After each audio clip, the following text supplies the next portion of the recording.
व अला आलिका व अस्हाबिका या हबीब अल्लाह। अस्सलातु वस्सलामु अलैका या नबी अल्लाह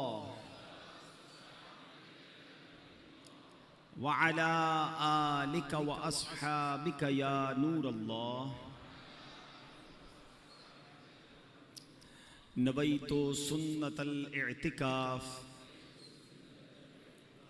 प्यारे प्यारे इस्लामी भाइयों और मदरी चैनल के नाजरीन, सोशल मीडिया के नाजरीन, आज जुमेरात है और हर जुमेरात दावत इस्लामी का हफ्तावार सुन्नतों भरा इज्तिमा दुनिया के हज़ारों मकामात पर होता है। और उसी सिलसिले में कराची के इलाके औरंगी टाउन की जामा मस्जिद सुबहानी में हफ्तावार सुन्नतों भरे इज्तिमा का सिलसिला जारी है। रब्बे करीम हम सब का जमा होना अपनी बारगाह में कबूल फरमाए। आज के इस इज्तिमा की बरकतें हम सबको नसीब फरमाएँ। दुरूद पाक पढ़ने के बेशुमार फ़ज़ाइल व बरक़ात हैं। रसूल ज़ीशान मक्की मदनी सुल्तान रहमते आलमियान सल्लल्लाहु तआला अलैहि वसल्लम का फ़रमाने आलीशान है, औलन नासी बी यौमल क़ियामती अक्सरुहुम अलैया स्वलाह। यानी क़यामत के दिन लोगों में सबसे ज़्यादा मेरे करीब वो शख्स होगा जो मुझ पर सबसे ज़्यादा दुरूद शरीफ पढ़ता होगा। सुभान अल्लाह, कितनी कमाल की नेकी है दुरूद पाक कि इसकी बरकत से कुर्बे मुस्तफ़ा नसीब होता है। और वो भी किस दिन? जो सबसे मुश्किल दिन होगा, क़यामत का दिन। हदीस पाक, इस हदीस के तहत मिरातुल मनाजी में लिखा है, क़यामत में सबसे ज़्यादा आराम में वो होगा, क़यामत में सबसे आराम में वो होगा जो नबी पाक अलैहिस्सलातु वस्सलाम के साथ रहेगा। और नबी पाक अलैहिस्सलातु वस्सलाम के करीब होने का, कुर्बत होने का जो किसको नसीब होगी, उसका ज़रिया क्या है? वो दुरूद पाक की कसरत है। अब आप गौर कर लीजिए कि सरकार दो आलम सल्लल्लाहु अलैहि वसल्लम के कितना करीब होना है। क़यामत का दिन तो मुश्किल दिन है ना, परेशानी का दिन है, बहुत सारे इम्तिहानात होंगे। आजकल गर्मी के दिन हैं, थोड़ी देर पंखा बंद हो जाए तो हमारी हालत बुरी हो जाती है। अभी पंखा चल रहा है फिर भी गर्मी लग रही है। तो आप सोचें क़यामत का दिन तो पंखा नहीं होगा, सूरज सवा मील पर, 1 मील पर होगा, ज़मीन तांबे की होगी, लोग प्यास के मारे परेशान होंगे। वही बहुत बड़ी आजमाइश है। मगर सुभान अल्लाह, मेरे आका का उस गर्मी में क्या खूबसूरत इनाम होगा कि अपने हाथों से जामे कौसर अता फरमा रहे होंगे।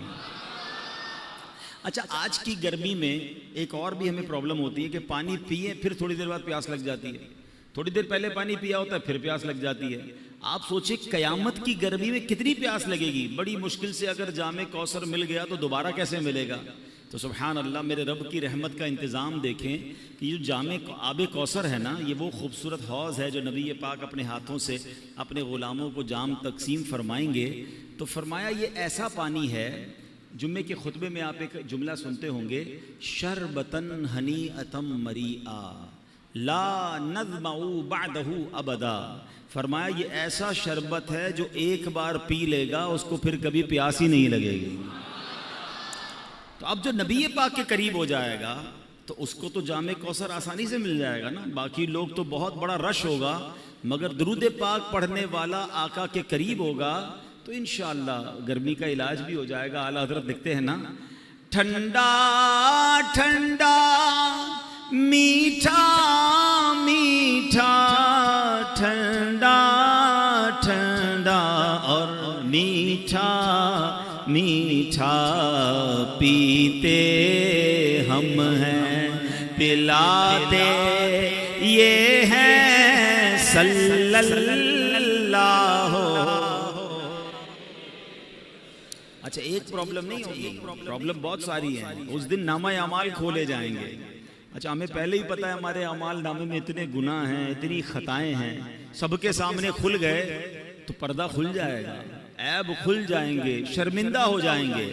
मगर सुनो मेरे आका कैसे करीम हैं। आला हजरत कहते हैं, रंगे बेरंगों का पर्दा, हम रंगे बेरंग गुनाहों का पर्दा दामन ढक के छुपाते ये हैं सल्लल्लाहु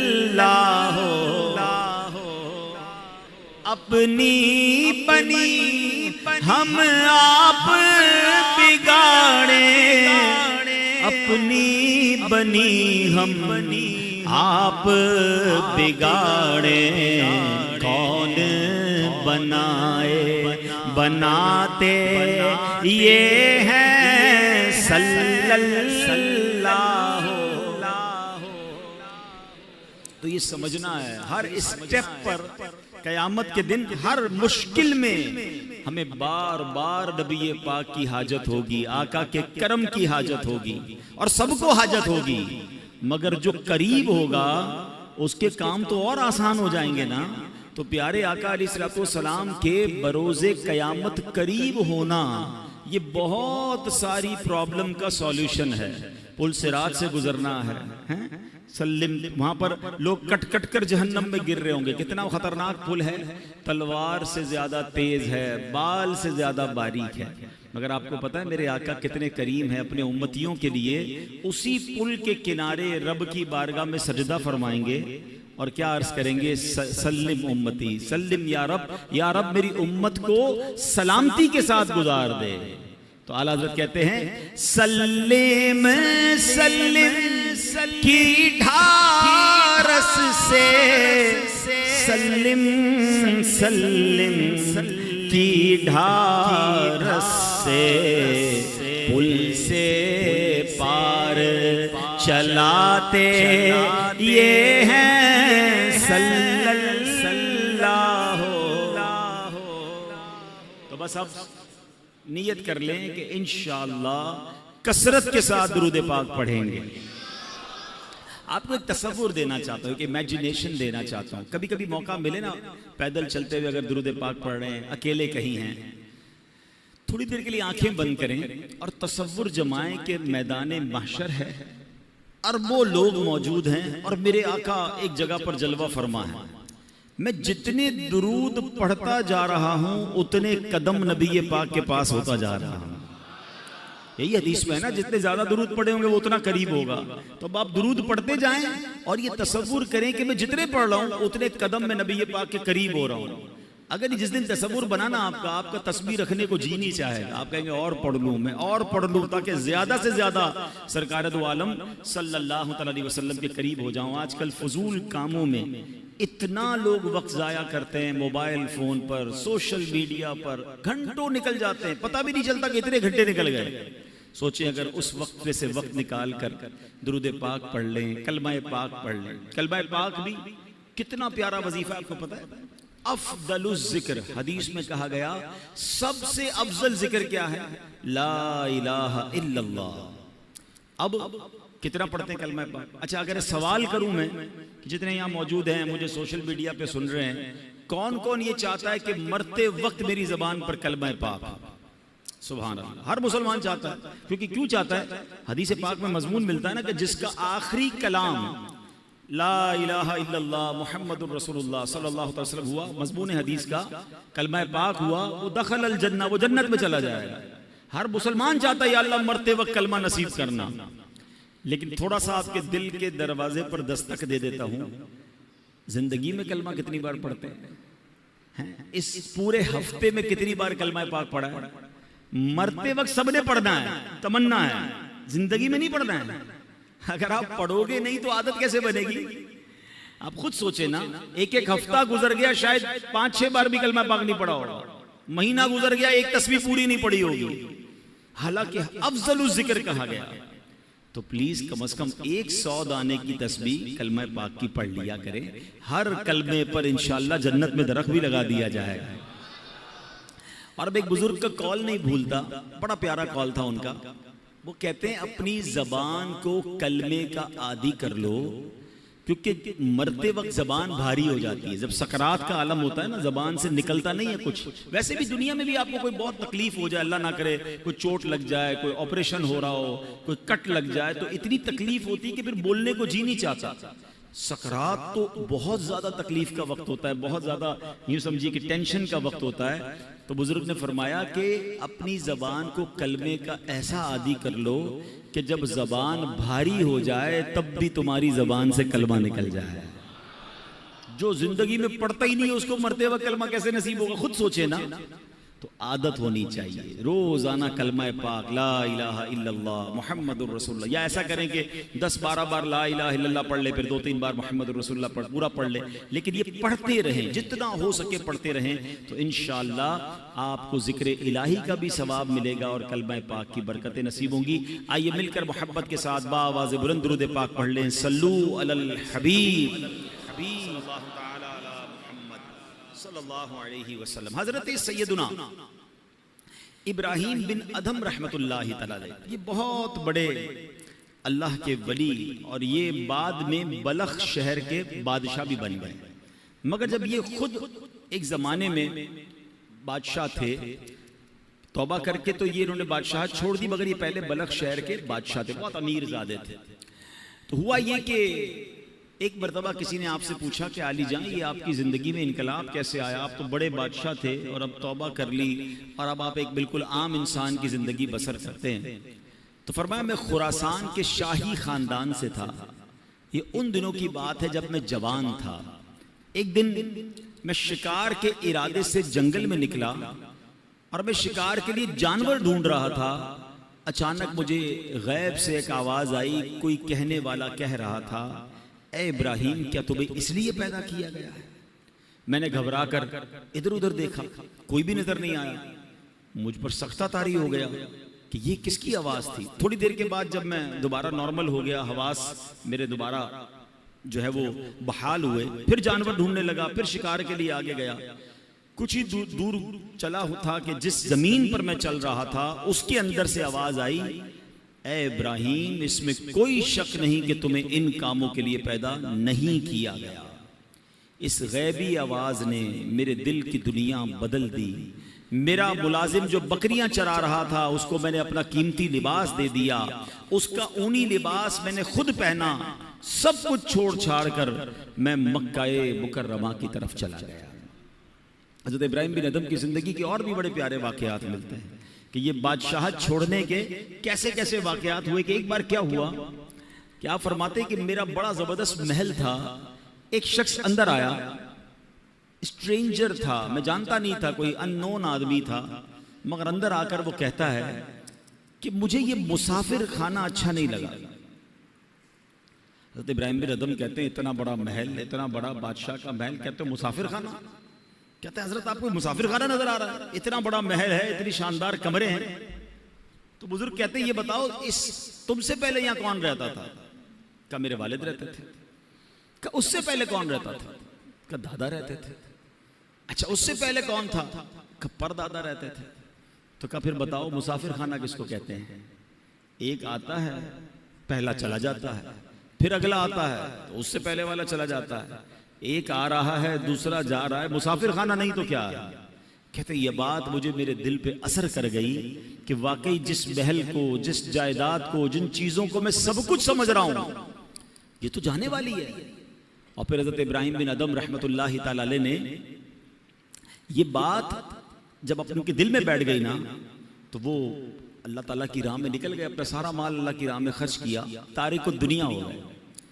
तो आप एक बार दरिया के किनारे बैठकर गुदड़ी सी रहे थे, रजाई, तो एक करीबी रियासत का बादशाह वहां से गुजरा। उसने कहा, ए इब्राहीम, इतनी बड़ी बादशाह छोड़ दी, आज दरिया किनारे बैठकर अपनी रजाई खुद सी रहे हो, तुम्हारे आगे पीछे तो बड़े नौकर चाकर थे, इससे क्या मिला तुम्हें? हज़रत इब्राहीम बिन अदम ने वो जो सुई जिससे आप रजाई सी रहे थे, आपने वो दरिया में डाल दी और दरिया में आवाज लगाई कि ए दरिया की मछलियों, समुंदर की मछलियों, मेरी सुई तलाश करके दो। जो बादशाह था वो देखकर हैरान हो गया कि बहुत सारी मछलियां ऊपर आई, किसी के मुंह में सोने की सुई है, किसी के मुंह में चांदी की सुई है, सब एक एक सुई लेकर आ गई। आपने फरमाया नहीं, मुझे मेरी सुई चाहिए। दोबारा एक मछली गई और सुई लेकर आई। हज़रत इब्राहीम बिन अदम ने उस बादशाह को देखकर कहा, बताओ तुम्हारी हुकूमत अच्छी है, ये हुकूमत अच्छी है? जो अल्लाह के लिए कुर्बान करता है, जो अल्लाह की तरफ चल पड़ता है, अल्लाह फिर मखलूक के दिलों में उसकी इज्जत डाल देता है। ऐ मेरे प्यारे इस्लामी भाइयों, हज़रत इब्राहीम बिन अदम रहमतुल्लाहि तआला अलैह से जो सवाल किया गया था ना, ये बड़ा अहम सवाल है। हमने आज अपने आप से भी ये सवाल करते रहना चाहिए। आपसे क्या गैबी आवाज़ आई थी? अलिहादा खुलिकतु, अलिहादा खुलिकता, क्या तुम्हें इसलिए पैदा किया गया है? अब हम अपने बारे में गौर करें। हमें हर ज़रूरी तो नहीं हर किसी को गैबी आवाज़ आए, मगर इस वाक़े से हम सबको अपने आप से बार बार पूछना है।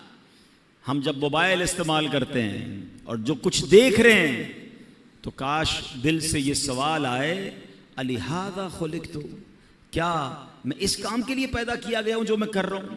अपने आप से पूछे ना, हैं? इसी तरह हम कुछ पढ़ रहे हैं, क्या पढ़ रहे हैं? ये पढ़ने से फायदा होगा या रब नाराज होगा? ये पढ़ने वाली चीज है भी कि नहीं? काश अपने आप से सवाल करे, अलिहादा खुलिकतु, क्या जो मैं कर रहा हूं इसीलिए मुझे पैदा किया गया है? हम कहीं जा रहे हैं, किस तरफ जा रहे हैं? नेकी की तरफ या बुरी महफिल की तरफ, शराब खाने की तरफ, जुआ खाने की तरफ, बेहयाई की तरफ, दोस्तों के साथ बुरे कामों की तरफ? काश दिल से ये सवाल आ जाए, अलिहादा खुलिकतु, क्या तुझे इसलिए पैदा किया गया जिसलिए तू जा रहा है?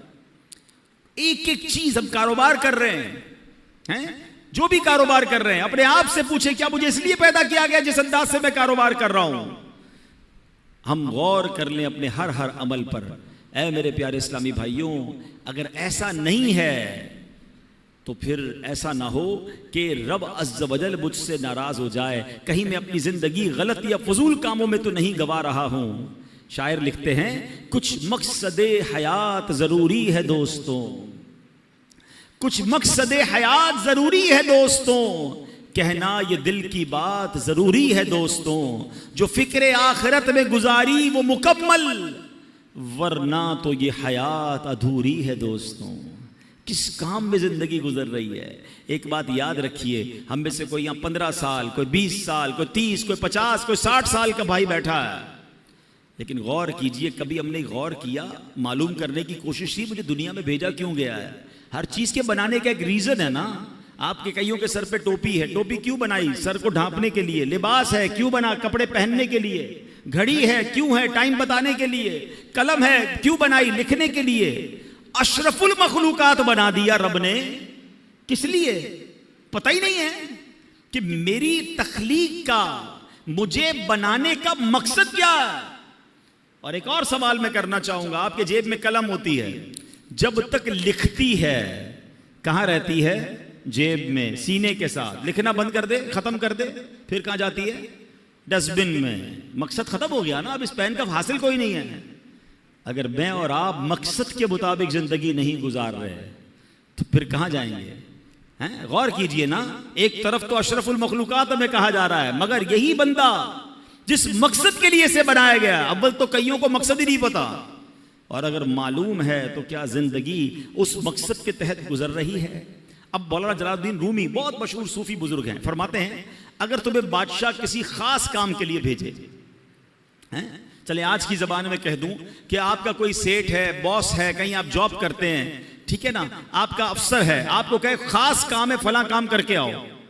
आप वो काम करने निकले और रास्ते में बहुत सारे दूसरे काम करने लग जाएं, और पर्टिकुलरली जिस काम के लिए भेजा वो काम ही ना करें, तो बताइए वो बादशाह जो है या वो जो बॉस है, वो आपका अफसर है, वो खुश होगा या नाराज होगा? कि भेजा किस काम के लिए था? आपके सर वो उसको छोड़े बाकी बहुत सारे करके आया हूं। भाई उसके लिए तो भेजा ही नहीं था, जो काम करने भेजा था उधर गए ही नहीं, वो किया ही नहीं। अल्लाह अकबर। अब आओ मैं कुरान की ज़बानी बताता हूं, मैं और आप बनाए किस लिए गए हैं, मुझे और आपको भेजा किस लिए गया है, मकसद हयात क्या है हमारा, मेरा और आपका। रब का कलाम पारा नंबर 22 है, सूरह अहज़ाब। अल्लाह क्या इरशाद फरमाता है, गौर से सुनिएगा। इन्ना अरदनल अमानत अलस समावाति वल अर्दि वल जिबाल फअबैना अन यहमिलनहा व अशफक़ना मिनहा व हमलहल इंसान। आसान तर्जुमा कुरान कंजुल इरफान। अल्लाह फरमाता है, बेशक हमने आसमानों और जमीन और पहाड़ों पर अमानत पेश की, अमानत पेश फरमाई, तो उन्होंने इसके उठाने से इनकार किया और इससे डर गए, और इंसान ने इस अमानत को उठा लिया। यानी जरा गौर कीजिए, आसमान, जमीन, पहाड़ कैसी मजबूत और अजीब मखलूकात हैं, उन्होंने जिस अमानत का बोझ ना उठाया वो इंसान ने अपने जिम्मे ले लिया। अच्छा, फिर हुआ क्या कि आसमानों, जमीन, पहाड़ों को वो इज्जत ना मिली जो अल्लाह ने इज्जत इंसान को बख्श दी, क्योंकि इंसान को अशरफुल मखलूकात फरमा दिया गया। लेकिन अब सवाल ये, वो अमानत क्या है जिसको उठाने से पहाड़ ने इनकार कर दिया, जमीन ने इनकार कर दिया, ठीक है, आसमान ने इनकार कर दिया। फरमाया वो अमानत है नमाजें और हर वो काम जिसके करने पर सवाब मिले और ना करने पर गुनाह हो। नहीं करेंगे तो गुनाह होगा, ये वो अमानत है जो इंसान ने अपने जिम्मे ले ली है। और अल्लाह ने फिर इंसान को क्या शरफ दिया, वलकद करमना बनी आदमा, और बेशक हमने औलाद आदम को इज्जत दी। मजीद फरमाते हैं, अगर तुम कहो मैं ये एक काम इबादत नहीं करता तो ना सही, और भी तो बहुत से काम करता हूं, याद रख इंसान और कामों के लिए दुनिया में नहीं आया। ये तो ऐसे है, अब जरा गौर कीजिए, उलमा ने बड़ी प्यारी मिसाल दी। किसी के पास कीमती लोहे की अनमोल तलवार हो और शाही खजानों में ऐसी तलवार मिलती हो, किसी को वो तलवार मिल जाए और वो कहे जनाब मैं इस तलवार से अब गोश्त काटा करूंगा, छुरी वाला काम मैं उस तलवार से लूं जो करोड़ों रुपए की तलवार हो, मैं फारिग तो नहीं कर रहा ना, इस तलवार को इस्तेमाल तो कर रहा हूं। तो अक्लमंद क्या कहेंगे, ये तलवार इसलिए नहीं बनी, ये काम तो 2, 15, 20, 100 रुपए की छुरी कर सकती है, तुम शाही खजाने की अनमोल तलवार से प्याज काट रहे हो। एक और मिसाल दी उलमा ने कि किसी को सोने की देग मिल जाए, खजाने के अंदर से पहले के जमाने में होती थी, सोने की देग मिल जाए और उस सोने की देग में वो शलजम पकाने लग जाए। हालांकि उस देग के छोटे से टुकड़े से न जाने और कितनी देगे आ जाएंगी। यानी ये जो खजाने होते हैं ये इस तरह के मामूली कामों के इस्तेमाल करने के लिए नहीं होते। उलमा ने एक और मिसाल दी, किसी को बड़ी कीमती तलवार मिले और वो दीवार में उस तलवार को गाड़ ले और उस पर जनाब लोहे टूटे हुए बर्तन लटकाए या अपने कपड़े सुखाए, तो लोग क्या कहेंगे, ये तो कोई छोटी सी लकड़ी लगाकर भी काम हो सकता था, इतनी कीमती तलवार को इसलिए नहीं बनाया गया। अब अगर आप आज के दौर में अगर आप गौर करें कि कोई कीमती हमारी चीज है उसको हम प्रॉपर इस्तेमाल ना करें, फजूल इस्तेमाल करें, तो लोग क्या कहते हैं, यार ये क्या कर रहे हो, ये इस काम के लिए तो चीज नहीं बनी है। अच्छा, दुनिया की चीजों के लिए हमें ये बात समझ आ रही है, मगर गौर कीजिए, मुझे रब ने जिस लिए बनाया है मैं वो नहीं कर रहा हूं और बहुत सारे काम कर रहा हूं। तो फिर बताएं हम अपने मकसद हयात पर हैं या हट चुके हैं। कुरान क्या कहता है, पता है मेरी और आपकी कीमत क्या है। आप कहेंगे यार आप इतनी कीमती तलवारों की और सोने की देग की मिसाल दे रहे हैं, हम तो गरीब से लोग हैं, हमारी कौन सी कीमत है, आपको पता ही नहीं है हमारी और आपकी कीमत क्या है। इसका कीमत भी मेरी और आपकी कुरान इरशाद फरमाता है। सुनो ऐ इंसानों, ऐ मुसलमानों, रब ने क्या शानदार तुम्हारी कीमत फरमाई है। अल्लाह फरमाता है, इन्नल्लाह इश्तरा मिनल मुमिनीन अनफुसहुम व अमवालहुम बिअन्न लहुमुल जन्नह। कुरान कहता है बेशक अल्लाह ने मुसलमानों से उनकी जानें और उनके माल इस बदले में खरीद लिए कि उनके लिए जन्नत है। हमारा सौदा हो चुका है, मेरी जान, मेरा माल, ये सब मेरे रब का है और इसके बदले क्या मिलना है, रब ने इसके बदले जन्नत का मोल देना है। अब हम देखें कि हमें क्या खूबसूरत मोल मिलने वाला है, मगर हम कर क्या रहे हैं, हम किन कामों में लग गए, हम अल्लाह की नाफरमानी में लग गए। बड़ी मशहूर आयत है, हम सब ने कई बार सुनी होगी, वमा खलक़तुल जिन्न वल इंसा इल्ला लियअबुदून। अल्लाह क्या फरमाता है, मैंने इंसान और जिन्नात को नहीं बनाया मगर अपनी इबादत के लिए। यानी अल्लाह ने मुझे और आपको अपनी इबादत के लिए बनाया। अब इबादत छोड़कर सारी दुनिया के काम कर रहे हैं। कईयों की नमाजें कज़ा हो रही हैं, कोई जनाब गुनाहों में पड़ा हुआ है, कोई अल्लाह की नाफरमानी में पड़ा हुआ है, रब की नाराजगी वाले कामों में पड़ा हुआ है। क्या लौटना नहीं है, क्या अल्लाह की बारगाह में जाना नहीं है। खुदारा अपने मकसद हयात से ना हटें। याद रखिए मेरे प्यारे इस्लामी भाइयों, शायर लिखते हैं, फरिश्तों से बेहतर है इंसान बनना, फरिश्तों से बेहतर है इंसान बनना, मगर इसमें लगती है मेहनत ज्यादा। हाँ, ऐसा नहीं है कि हर इंसान फरिश्तों से बेहतर है। हाँ, ये बात याद रखिएगा। देखिए हमारे अंदर इंसान में और हैवान में और फरिश्तों में फर्क, उनमें शहवत नहीं है। जानवरों में शहवत है, अकल नहीं है। इंसानों में अकल भी है और शहवत भी है, बुरे बुरे ख्यालात भी आते हैं। फरमाया जानवर सिर्फ अपनी शहवत पूरी करता है इसलिए वो जानवर है, फरिश्ते बाअकल हैं, इबादत करते हैं इसलिए वो बड़े बरतर हैं। मगर वो इंसान जो अपनी शहवत, नफसानी ख्वाहिशात, शैतान के वार और गुनाहों के जो हमले होते हैं उससे अपने आप को बचा ले और अल्लाह की फरमा बरदारी वाली जिंदगी गुजारे तो फरमाया वो फरिश्तों से अफजल हो जाता है। मगर वो इंसान जो अकल होते हुए भी सिर्फ और सिर्फ अपनी नफसानी ख्वाहिशात, शहवात और गुनाहों की तरफ चला जाता है, अल्लाह की नाफरमानी करता है, फरमाया फिर वो जानवरों से भी बदतर है। वो इंसान फरिश्ता नहीं है या फरिश्तों से अफजल नहीं है, हर इंसान नहीं है। ये कैटेगरी है इंसानों की कि आपकी लाइन ऑफ डायरेक्शन क्या है। आप जिंदगी अल्लाह की फरमाबरदारी में गुजार रहे हैं या आप जानवरों से भी बदतर जिंदगी गुजार रहे हैं। शहवत पूरी करना, जो मन में आया वो करना, वो तो जानवर भी करता है। अगर एक इंसान मुसलमान होकर भी जानवरों वाली जिंदगी गुजारे तो फिर तो वो जानवरों से भी बदतर हो गया ना। गौर कीजिए मेरे प्यारे इस्लामी भाइयों, एक बात याद रखिएगा, ये दुनिया आखिरत की खेती है। हम इस दुनिया में दुनिया नहीं बल्कि आखिरत कमाने आए हैं। हम दुनिया में इसलिए हैं ताकि आखिरत की बेहतरियां कमा सकें, यहां नेक काम करें, अल्लाह पाक की रिजा वाले काम बजा लाएं, जन्नत में ले जाने वाले काम करें। अल्लाह अकबर। अगर इस दुनिया में सिर्फ माल बनाना, घर बनाना, गाड़ियां लेना, बैंक बैलेंस बनाना, कारोबार चमकाना है, अपनी बॉडी को बॉडी बिल्डिंग करना, अगर यही करते रहे, ये जनाब बहरहाल गरीब थे, कुछ हासिल भी ना कर पाए लेकिन उसके ख्वाब सजाते में ही जिंदगी गुजार दी, मगर जन्नत में जाने वाले काम न किए और आखिरत के लिए कुछ जखीरा न किया, हम अपनी जिंदगी का समझ ले मकसद पूरा नहीं किया। हजरत ईसा अलैहिस्सलाम ने एक दिन लोगों को फरमाया, तुम भी अजीब लोग हो, दुनिया के लिए भागदौड़ करते हो जबकि इसके बगैर भी तुम्हें रिस्क दिया जाता है, क्योंकि अल्लाह पाक ने रिस्क का वादा किया है। सुबह से शाम हम क्या भागदौड़ कर रहे हैं? किसी तरह हमारा जॉब है, कारोबार है, फिक्रे हैं कि दुनिया का मामला ठीक हो जाए। हजरत ईसा फरमा रहे हैं दुनिया के लिए भागदौड़ करते हो, हालांकि उसके बगैर भी तुम्हें रिस्क दे दिया जाता है, क्योंकि रिस्क लिखा हुआ है और अल्लाह ने देने का वादा किया है। फरमाया आखिरत की फिक्र नहीं करते, जबकि आखिरत की नेमतें बगैर मेहनत के नहीं दी जाती हैं। यानी जिसकी टेंशन लेनी चाहिए थी ना, वो टेंशन नहीं है। हमें भी कई लोग मिलते हैं, पर्ची भी देते हैं, हजरत दुआ कर दें कारोबार में बरकत हो जाए, दुआ कर दें फला मसला हल हो जाए। बहुत कम लोग ऐसे मिलते हैं जो ये कहें कि दुआ करें मगफिरत हो जाए, दुआ करें अल्लाह राजी हो जाए। खुद अपनी दुआओं को भी तो चेक करें ना, कि मैं और आप हर नमाज के बाद, ये जब भी अल्लाह करे हर नमाजें भी सारे पढ़ें, लेकिन जब भी दुआ करते हैं तो आखिरत कहां है?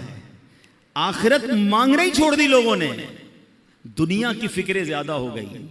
नहीं मेरे प्यारे इस्लामी भाई, ज्यादा फिक्र, ज्यादा मेहनत, ज्यादा कोशिश हमने अपनी आखिरत के लिए करनी है। दुनिया थोड़ा सा टाइम है, 60 साल, 50 साल, 70 साल, और कितना जिएंगे, उधर पता नहीं कब तक रहना है, ना खत्म होने वाली आखिरत है, मगर उसकी लोगों को टेंशन नहीं है। ऐ मेरे प्यारे इस्लामी भाइयों, काश हमें अपनी जिस तरह दुनिया की प्लानिंग्स करते हैं, हम आखिरत की प्लानिंग करने वाले बन जाएं। हजरत सुफियान सौरी रहमतुल्लाहि तआला अलैह कमाल का जुमला कहते हैं ना, बड़ों की बातें भी बड़ी होती। एक जुमला है मगर ऐसा लगता है कि पूरा फलसफा बयान कर दिया है। वो कहते हैं लोग सोए हुए हैं, जब इन्हें मौत आएगी तो बेदार हो जाएंगे। असल आंख पता है कब खुलेगी? मरने के बाद। हम जब इंसान दुनिया से जाता है ना, तो रिश्तेदार पता है क्या कहते हैं कि मैयत ने पीछे क्या छोड़ा है। फरिश्ते पता है क्या कहते हैं? मैयत ने आगे क्या भेजा है। असल मरने के बाद पता चलेगा कि असल दुनिया तो वो थी, मैंने आखिरत के लिए क्या तैयारी की। कई लोग बस दुनिया की प्लानिंग बनाते बनाते, अभी तौबा नहीं बाद में कर लूंगा, बस अगली रमजान को तौबा कर लूंगा, बस ये कारोबार सेट हो जाए फिर गुनाह छोड़ दूंगा, फिर मैं शराब छोड़ दूंगा, फिर मैं बुरे काम छोड़ दूंगा, और इसी इंतजार में दुनिया से चले जाते हैं। फरमाया मौत आएगी तो बेदार हो जाएंगे, मगर फिर कर कुछ नहीं सकेंगे। ऐ मेरे प्यारे इस्लामी भाइयों, अल्लाह करीम कुरान मजीद में इरशाद फरमाता है, वब्तगी फीमा आताकल्लाहु दारल आखिरह, और जो माल तुझे अल्लाह ने दिया है उसके जरिए आखिरत का घर तलब कर। कितनी प्यारी बात है, जो कुछ अल्लाह पाक ने अता किया है उससे क्या तलब करना है? आखिरत तलब करनी है। अब अल्लाह ने क्या दिया है? हाथ दिए हैं। इन हाथों से क्या हासिल करना है? आखिरत हासिल करनी है। मगर इन हाथों से गुनाह करके अल्लाह को नाराज कर रहे हैं। अल्लाह ने आंखें दी हैं, इन आंखों से अल्लाह को राजी करके अच्छे काम करके आखिरत तलब करनी है। मगर यही आंखें हराम देखकर अल्लाह को नाराजी वाले काम किए जा रहे हैं। ये कान अल्लाह ने दिए हैं, इन कानों से तिलावत सुनकर, अच्छी बातें सुनकर आखिरत तलब करनी है। मगर इन कानों से हम अल्लाह को नाराज करके आखिरत बर्बाद कर रहे हैं। गौर करते जाएं, जो कुछ रब ने दिया, कुरान क्या कह रहा है? जो अल्लाह ने दिया है उससे आखिरत तलब करो। मगर मुझे और आपको जो जो रब ने दिया, चाहे वो दौलत दी, सेहत दी, ताकत दी, औलाद दी, मर्तबा दिया, शोहरत दी, जो कुछ दिया वो रब ने दिया। मगर क्या मैं इससे आखिरत तलब कर रहा हूं या रब ही को नाराज कर रहा हूं? बड़ी अजीब कैफियत है। ऐ मेरे प्यारे इस्लामी भाइयों, हजरत सहल बिन अब्दुल्ला तुस्तरी रहमतुल्लाह तआला अलैह बहुत बड़े अल्लाह के वली हैं। इनकी आदत करीमा थी, अल्लाह की राह में बहुत खर्च किया करते थे। जो हाथ में आता अल्लाह की राह में दे देते। तो उनके घर वालों को लगा कि ये इतना खर्च करते हैं तो ऐसा ना हो सारे ही खर्च कर दें, कुछ बचे ही ना इनके पास। तो हज़रत अब्दुल्लाह इब्न मुबारक के पास गए कि हुजूर इनको कहें कि इतना खर्च ना करें, गरीब हो जाएंगे। खर्च करें अल्लाह की राह में, मगर इतना तो खर्च ना करें। तो अब्दुल्लाह इब्न मुबारक ने उनको कहा कि मुझे तुम्हारे घर वालों का पैगाम आया है कि थोड़ा हल्का हाथ रखो, इतना अल्लाह की राह में जो आता है खर्च कर देते हो। तो हज़रत अब्दुल्ला तुस्तरी रहमतुल्लाह तआला अलैह ने बड़ा कमाल का सवाल किया सहल बिन अब्दुल्ला तुस्तरी ने कि हुजूर एक बात बताएं, एक बंदे का एक मकान हो, उसको छोड़ के दूसरे मकान में उसको शिफ्ट होना हो, तो क्या पिछले मकान में कुछ छोड़ता है वो? ये सारा कुछ निकाल के आगे ले जाता है? तो फरमाया वाकई मकान शिफ्ट करना हो तो पहला मकान तो पूरा ही खाली करके जाता है। कहा हजरत बस मेरा अगले मकान में शिफ्टिंग का टाइम आने वाला है, मेरा आखिरत का सफर करीब है, तो मैं यहाँ क्यों छोड़ के जाऊं? हैं, मैं आखिरत के लिए तैयारी कर रहा हूं, मैं अगले मकान को सजा रहा हूं। अब आप भी जरा गौर करें, किसी का किराए का घर हो या अपना घर हो, छोड़ के अगले घर में शिफ्ट होना हो तो एक एक चीज यहां से निकाल के लोग उधर ले जाते हैं। बाज औकात तो वो भी ले जाते जो निकालने का उर्फ नहीं होता। अगला आके परेशान होता है, यार पूरा घर ही खाली कर गए, यार ये भी ले जाऊं वो भी ले जाऊं, बस नहीं चलता वरना टाइलें भी निकाल के ले जाएं। है मेरा है ना, ले जाऊं आगे, क्योंकि रहना आगे है, अब इस घर में नहीं रहना। काश ये बात समझ आ जाए कि इस दुनिया में मुझे रहना नहीं है, मुझे अगली दुनिया में जाना है, मेरा सफर आगे का है, मगर आगे की क्या तैयारी है। अल्लाह करे ये बात समझ आ जाए। इसी तरह का एक वाकया कि किस तरह अक्लमंद लोग अपनी अगले सफर की तैयारी करते हैं, इस वाकये से मजीद समझ आएगा। एक शहर में एक अजीब सा उर्फ था, अजीब सा उसका एक उसूल था कि हर साल वो अपना एक बादशाह चुनते थे, मगर उसका तरीका यह था कि जो पहला दिन साल का होता था, शहर के दरवाजे में जो सबसे पहला बंदा दाखिल होता था अर्ली इन द मॉर्निंग, सुबह सुबह, उसको पकड़ते थे और अपना बादशाह बना देते थे। तो एक अजनबी सा शख्स था, वो उसको पता भी नहीं था, वो शहर में सुबह सुबह दाखिल हुआ, शहर वालों ने पकड़ लिया, मुबारक हो मुबारक हो, उसको हार वगैरह पहनाया, कहा खैरियत तो है, कहा आपको मुबारक हो, आप हमारे बादशाह बन गए। कहा क्यों बादशाह बन गया? कहा हमारा उसूल है, जो साल के पहले दिन सबसे पहले शहर में दाखिल होता है वो बादशाह। कहा अच्छा, तो कितने टाइम के लिए बादशाह? कहा 1 साल के लिए। वो था बड़ा अकलमंद आदमी, कहता 1 साल के लिए? कहा हाँ। कहा पहले जो मुझसे पहले बादशाह थे वो सारे कहाँ गए? क्या वो 1 साल हुकूमत करते हैं, फिर हम उनको एक जंगल में जाके फेंक के आ जाते हैं, और उस जंगल के अंदर वो भूखा प्यासा मर जाता है, अगर भूखा प्यासा नहीं मरता तो सांप बिच्छू खा जाते हैं। उसने कहा अच्छा।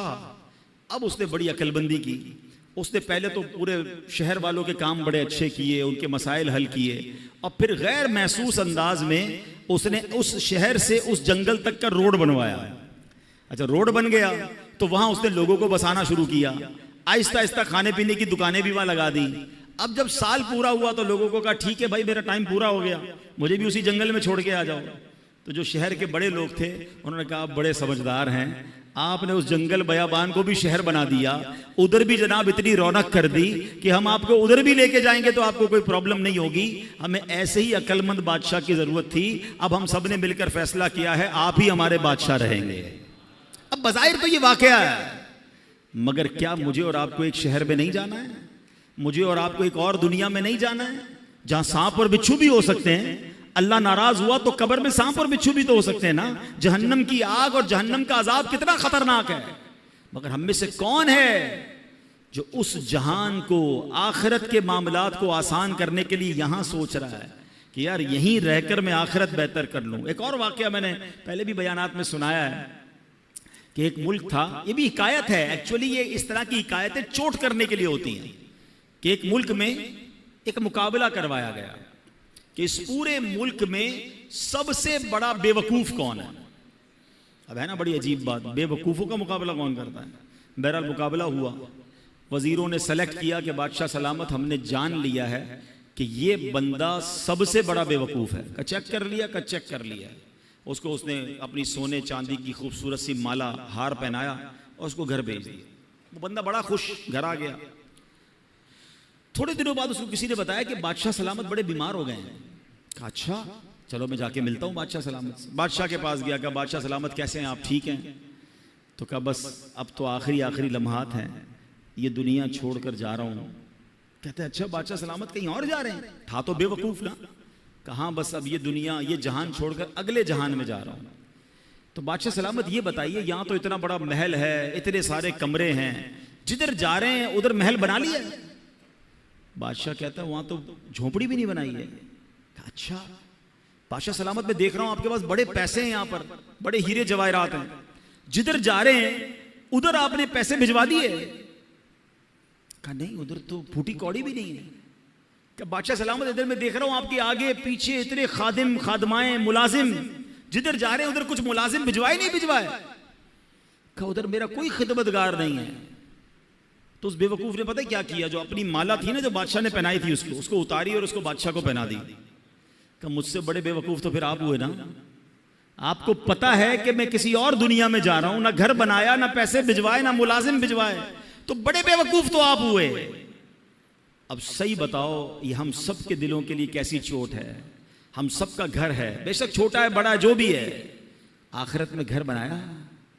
हम सब के पास कुछ ना कुछ यहाँ रकम है, कुछ रकम कुछ पैसे कुछ सदका खैरात करके आखिरत का खजाना जमा करवाया है। सिर्फ पैसों से नहीं, सजदों के जरिए, तिलावत के जरिए, जिक्र अस्कार के जरिए, अल्लाह की रिजा के जरिए कुछ आगे की राहतें जमा की। नोबडी केयर, कोई बात भी नहीं करता मरने के बाद की। जो बात करनी है दुनिया की, जो प्लानिंग करनी है दुनिया की।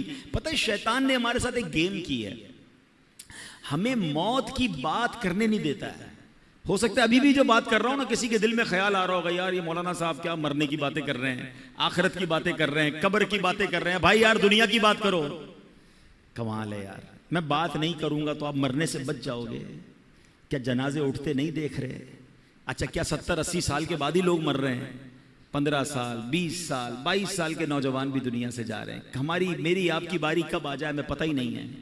तो हम किस चीज के इंतजार में हैं, हम क्यों तैयारी नहीं कर रहे? तो है मेरे प्यारे इस्लामी भाइयों, आज के इस बयान में ये सोचिए कि मुझे और आपको मरना है, ये हकीकत है, इससे जी चुराया नहीं जा सकता। और वो जिंदगी की तैयारी, आखिरत की तैयारी मुझे और आपको दुनिया में करनी है। काश हमें ये बात समझ आ जाए कि खाली हाथ लेकर, खाली नामा अमाल लेकर अगर हम अल्लाह की बारगाह में गए तो फिर क्या जवाब देंगे। ऐ मेरे प्यारे इस्लामी भाइयों, आपको पता है कि जुम्मे के खुतबे में, अब कल जुमा है ना, आप जुमा सुनेंगे, खुतबा सुनेंगे, एक बड़ी खूबसूरत हदीस सुनाई जाती है। और उस हदीस में बार बार बात यह कि हम सुनते तो हैं मगर उसका तर्जमा मालूम नहीं करते। अगर मालूम कर लें, समझें तो कितने खूबसूरत मैसेजेस होते हैं। अल्लाह के हबीब अलैहिस्सलाम फरमाते हैं अल बिर्रु ला यबला वज़्ज़म्बु ला युनसा वद्दय्यानु ला यमूत इअमल मा शिअत कमा तदीनु तुदान। कुछ याद आ रहा है? ऐसे अल्फाज कानों में आते हैं ना, आते तो हैं, हम तो उस वक्त अपनी दुकान का हिसाब कर रहे होते हैं, हमारा तो ध्यान कहीं और होता है। हर जुम्मे ये तकरीबन हदीस खुतबों में सुनाई जाती है। क्या कमाल की हदीस है। अल बिर्रु ला यबला, नेकी पुरानी नहीं होती, वज़्ज़म्बु ला युनसा, गुनाह भुलाया नहीं जाता, वद्दय्यानु ला यमूत, जिस रब ने इंसाफ करना है उसको मौत नहीं आनी। इअमल मा शिअत कमा तदीनु तुदान, कर ले जो करना है, जैसी करेगा वैसी भरेगा। है ना हदीस समझाने वाली है कि नेकी पुरानी नहीं होगी, नेकियां करते रहिए। अच्छा गुनाह करके हम भूल जाते हैं, मगर हम भूल गए, कहीं लिखे गए हैं, कहीं मौजूद हैं, हमारे नामाए अमाल में मौजूद हैं। हमारा मामला ही उल्टा है। हमारे बुजुर्गाने दीन एक जिंदगी में गलती हो जाती, सारी जिंदगी उसे याद करके रोते। हमारे हजारों गुनाह हैं, हमें याद ही नहीं है। हैं, हमें अपनी नेकियां याद हैं। कभी कभी जनाब तहज्जुद पढ़ ले तो ऐसा लगता है मैं तो पक्का ही जन्नती हो गया, आज तो 5 टाइम जमात से नमाज पढ़ी है, कमाल हो गया। एक नेकी कर कर फूले नहीं समाते, हजारों गुनाह किए वो भूल गए। याद रखिएगा हदीस के अल्फाज है, गुनाह भुलाया नहीं जाता, तौबा करनी होगी, अल्लाह को राजी करना होगा। और अगला जो पार्ट है ना, इअमल मा शिअत कमा, कर ले जो करना है, तदीन तुदान, क्या होगा जैसी करेगा वैसी ही भरेगा। कभी आपने देखा है कि कोई बंदा अपने घर में आम का पौधा लगाए और लोगों से कि हजरत दुआ कर दे सेब निकल आया है, तो लोग क्या कहेंगे, भाई पौधा आम का लगाया, निकलना भी आम ही है, वो भी दुआ करो निकला है, कराची में तो वो भी नहीं निकलता, शजरकारी किया करो भाई, ठीक है ना। लेकिन आम के पौधे में सेब नहीं निकलता, ये समझ आता है। गुनाहों वाली जिंदगी के बाद जन्नत की उम्मीद रख के बैठे हैं, काम अल्लाह को नाराज करने वाले करने, नमाजें हमारी कज़ा हो रही हैं और हम उम्मीद लगाए बैठे हैं कि कब्र जन्नत का बाग बनेगी। खुद सोचे ना, करेंगे जैसी वैसी भरेंगे ना, जैसा बोएंगे। आज हमें यह पता चला कुरान और हदीस की रोशनी में कि मुझे और आपको बनाया क्यों गया है, मेरी और आपकी पैदाइश का मकसद क्या है। एक अमानत है जो इंसान ने कबूल की है, एक्सेप्ट की है, और वो अल्लाह को राजी करने वाले काम हैं, वो नमाजें हैं, वो इबादतें हैं, वो हराम कामों से बचना है। तो है मेरे प्यारे इस्लामी भाइयों, काश हम ये बात समझ जाएं। नबी पाक अलैहिस्सलाम की हदीस पाक है, फरमाया हैरत है, इंतहाई हैरत है उस पर जो हमेशा के घर को मानता है फिर भी धोखे के घर यानी दुनिया के घर के लिए मेहनतों में मसरूफ है।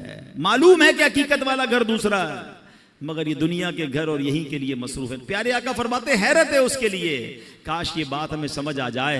ऐ मेरे प्यारे इस्लामी भाइयों, तो आइए नेकोकार बन जाइए। इतनी सारी रिवायतें, वाकयात, सब कुछ हमें झंझोड़ झंझोड़ कर कह रहे हैं कि ऐ बंदे, ये दुनिया आखिरत के लिए वक्फ है, दुनिया आखिरत की खेती है, आज जो बोएगा वही आखिरत में काटेगा। हमें चाहिए कि आज और अभी से अपनी जिंदगी के मकसद को समझें, अपनी जिंदगी को इस आर्जी फानी चंद रोजा दुनिया के लिए नहीं बल्कि आखिरत के लिए वक्फ कर दें। दुनिया में रहकर दुनिया नहीं बल्कि आखिरत कमाने का सिलसिला शुरू कर दें। क्या खूबसूरत अशार अमीर अहले सुन्नत अल्लाह हमें एक तरह से झंझोड़ते हुए भी कह रहे हैं कि दिल से मेरे दुनिया की मोहब्बत नहीं जाती, दिल से मेरे दुनिया की मोहब्बत नहीं जाती, सरकार गुनाहों की भी आदत नहीं जाती, दिन रात मुसलसल है गुनाहों का तसलसल, आका कुछ तुम ही करो ना, ये नहुसत नहीं जाती, गो पेश नजर कब्र का पुरहौल घड़ा है, अफसोस मगर फिर भी ये गफलत नहीं जाती। ऐ मेरे प्यारे इस्लामी भाइयों, अगर नेक बनने का जहन बन गया है ना, अल्लाह को राजी करने वाली जिंदगी गुजारनी है, तो आज के दौर की अजीम इल्मी और रूहानी शख्सियत अमीर अहले सुन्नत मौलाना मोहम्मद इलियास अत्तार कादरी साहब ने एक बड़ा प्यारा रिसाला नेक आमाल का रिसाला हमें अता किया है। नेक आमाल के रिसाले से पाबंदी से अपने आमाल का जायजा लीजिए। नबी पाक अलैहिस्सलाम ने हजरत अबू ज़र ग़िफ़ारी रदी अल्लाह तआला अन्हु से इरशाद फरमाया, ए अबू ज़र, आदमी उस वक्त तक मुत्तकी नहीं बन सकता जब तक अपने आमाल का जायजा इतनी सख्ती से ना करे जितनी सख्ती से कोई शख्स अपने कारोबारी शरीक से हिसाब करता है। इसका फायदा यह होगा कि उसे मालूम हो जाएगा कि उसके खाने पीने और पहनने की चीजें हलाल की हैं या हराम की। किसी पार्टनर से कैसा हिसाब करते हैं, नहीं नहीं ये मेरे थे, ये आपके नहीं थे, हमारा ये तय हुआ था, ये तो मेरा प्रॉफिट है। फरमाया अपने आमाल का हिसाब भी ऐसे ही ले कि ये करना था या नहीं करना था, ये मैंने क्यों किया या मैंने क्यों नहीं किया। काश इस तरह अपने हिसाब लेने की हमें आदत पड़ जाए। आज के इस पुरफितन दौर में दावत इस्लामी का माहौल है कि नेकों के साथ रहकर हम भी नेक बन सकते हैं, इनके साथ रहकर हमें भी आखिरत का ख्याल आता रहेगा और हम अपनी आखिरत की ज़िंदगी की भी तैयारी करेंगे। ऐ मेरे प्यारे इस्लामी भाइयों, आज मैंने दो अजीम हस्तियों का भी जिक्र करना है।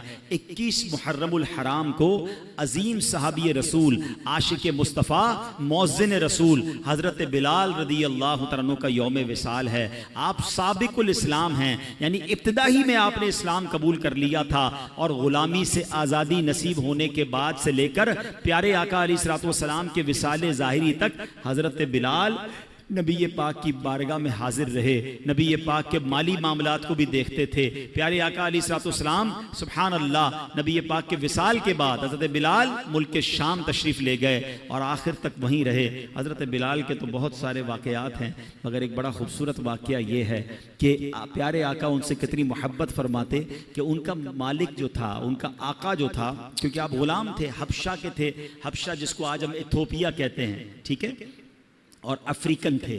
तो हुआ ये कि वो जो ग़ुलाम था, जो आका था उमैया, वो हज़रत बिलाल पर बड़ी सख्ती करता था।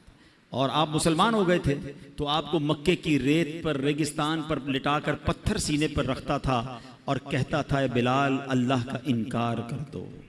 और आप कहते मैं मर जाऊंगा मगर अल्लाह का इनकार नहीं। वो बहुत मारता था। हज़रत अबू बकर सिद्दीक़ करीब से गुजरते थे, देखते थे कि ये उमैया बड़ा ज़्यादती करता है। नबी पाक को भी बड़ा दुख होता था। एक बार हज़रत अबू बकर सिद्दीक़ उमैया बिन खल्फ के पास पहुँचे, कहा बताओ बिलाल कितने में दोगे? वहाँ ग़ुलाम की खरीदो फरोख्त होती थी। अब ज़रा समझिएगा, उस ज़माने में मिसाल के तौर पे एक ग़ुलाम की कीमत 1000 रुपये थी या 1000 दिरहम या दिनार।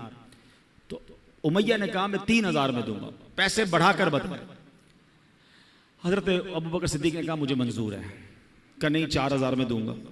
कहा मुझे मंजूर है। कहा अब 5000 में दूंगा। कहा मुझे मंजूर है। वो पैसे बढ़ाता रहा।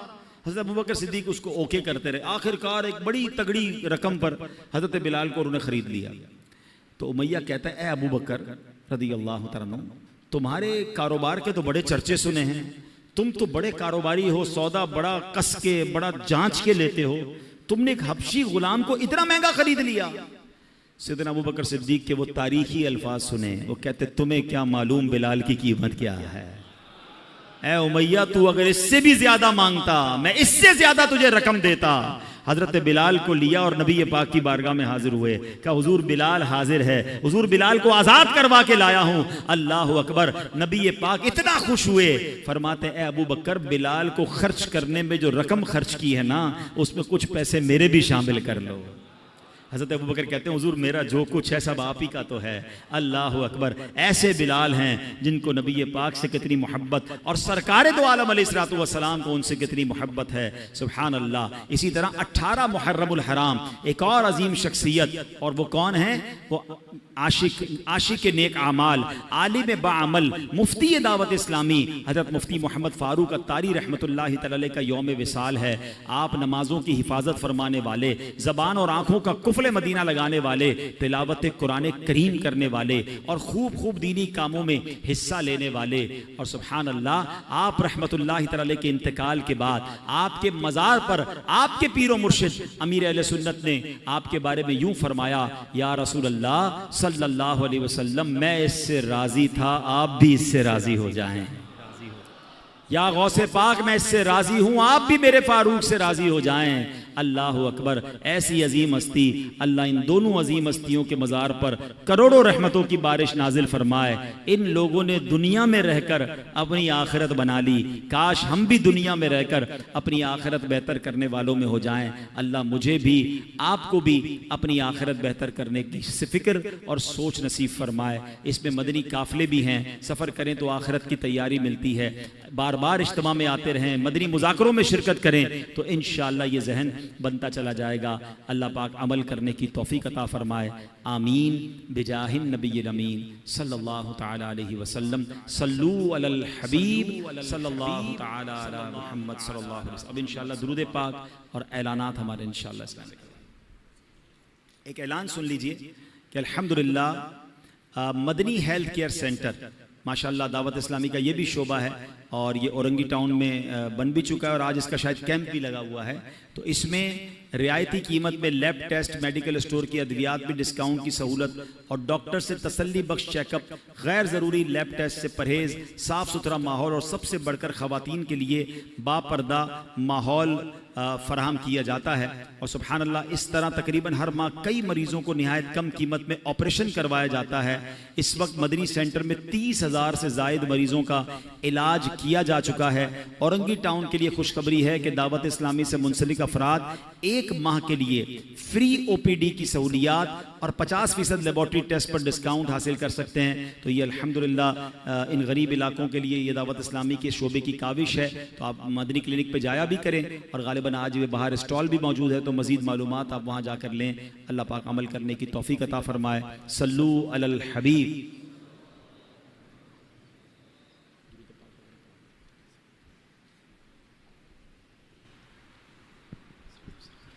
सल्लु अलल हबीब सल्लल्लाहु ताला अला मुहम्मद सल्लल्लाहु अलैहि वसल्लम। दावत इस्लामी के हफ्तावार इज्तिमा में पढ़े जाने वाले 6 दुरूद पाक आइए मिलकर पढ़ते हैं।